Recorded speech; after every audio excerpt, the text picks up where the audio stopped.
it's Eileen Tran again. Thank you again for watching my videos. Uh,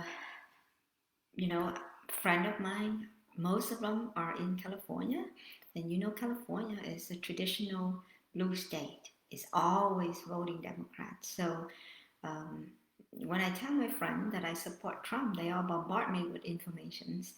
And one of the most important things that I heard over and over again is Trump's failure uh, to deal with the pandemic, the coronavirus pandemic. I think it's a very unfair judgment to the president. Uh, I was in Japan from January 17 to April 17.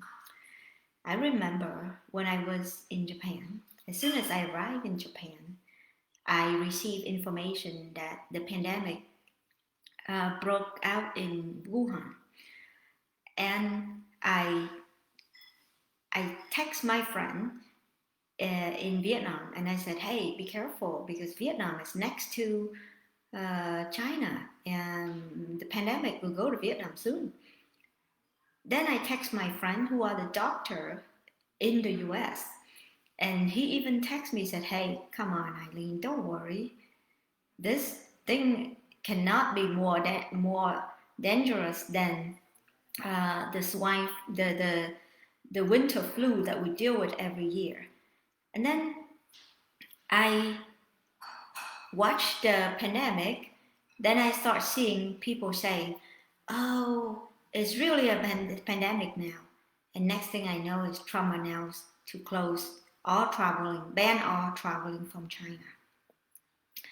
He was the first president, the first leader, the first government that banned travel from China, earliest in the world. Very decisive. And at that time, the Democrat was saying that, "Oh, Trump is racist, Trump is xenophobic, and blah, blah, blah, blah, blah." Before anybody worry about it, before anybody has action, he did a very decisive action. And I tell and then my friend, my doctor friend, who has private practice in California, he said, "Oh my God, Trump is crazy. This thing is not anything. And he closed the border. He banned travel. This guy is racist." But you see, now it turns out what Trump did was right.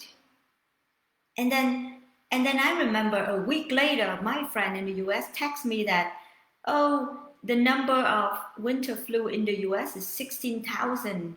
And the number of deaths is like over 1,000. And this thing is there's only few cases in the U.S. and Trump already go berserk.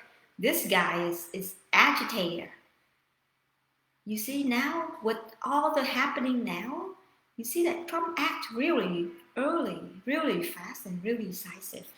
Because of that act, I really admire him, And after that, I was in Tokyo. I watched the way government in Tokyo did nothing. And then everybody in Tokyo was like, "How come our government doesn't declare emergency?" And they are like, "Look, Trump already declared emergency, and why Abe does not declare emergency?" And they cry out loud.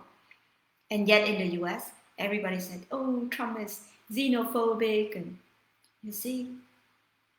I really invite you to look again. If you think Trump is a bad president, because you only watch CNN, you only watch Washington Post, you don't talk to real people outside, you don't compare the action, Trump's action with the rest of the world's leaders' action.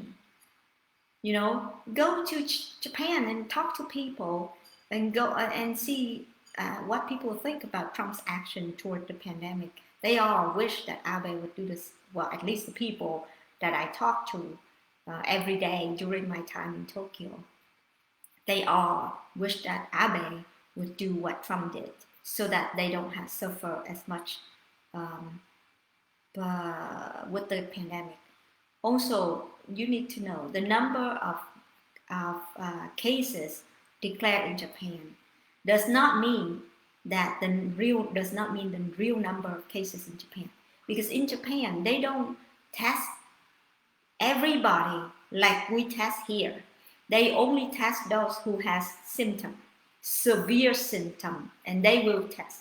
In Japan, if you need to take the COVID test, they will say, if you have no symptom, don't test. And if you have mild symptom, go home and quarantine. Don't test. Do not burden the medical system.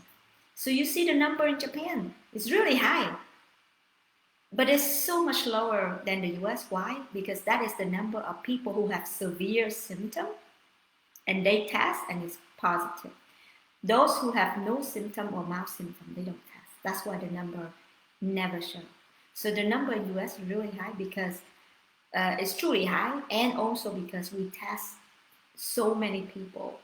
And I hope you take a clear look and compare the President Trump with the rest of the world, and you find that the way he reacts to the pandemic is admirable. Thank you for listening. See you next time. Bye-bye.